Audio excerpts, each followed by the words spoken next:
एक ज़ाज़ान नाम का ना गवैया था, आवाज़ बड़ी सुरीली थी। शराब खाने में जब महफ़िलें सजती थी तो माज़अल्लाह वो गाने गाया करता था, सुरीली आवाज़ थी। हज़रत अब्दुल्ला इब्ने मसूद हुज़ूर के सहाबी, हुज़ूर ने फरमाया अब्दुल्ला इब्ने मसूद उसी तरह कुरान पढ़ते हैं जिस तरह मेरे ऊपर नाजिल हुआ था। हज़रत अब्दुल्ला इब्ने मसूद गुज़र रहे थे तो वो जो ज़ाज़ान नाम का गवैया था वो गाने गा रहा था।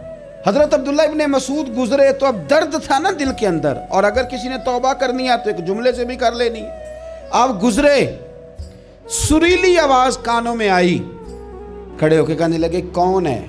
का जनाब ज़ाज़ान नाम का गवैया है। मुस्तफ़ा करीम के शानों वाले ग़ुलाम की ज़ुबान से लफ्ज़ निकले, कितनी सोहनी आवाज़ है, काश ये कुरान पाक की तिलावत करता।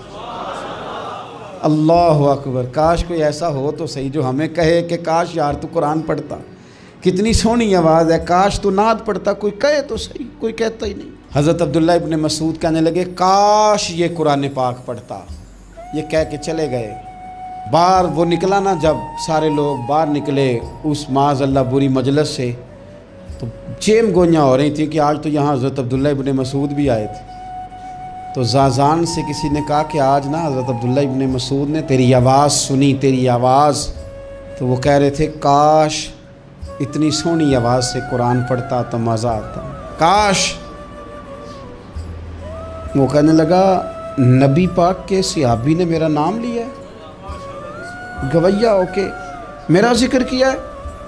हज़रत अब्दुल्ला इब्ने मसूद ने मेरा नाम लेके कहा कि काश मैं कुरान पढ़ता।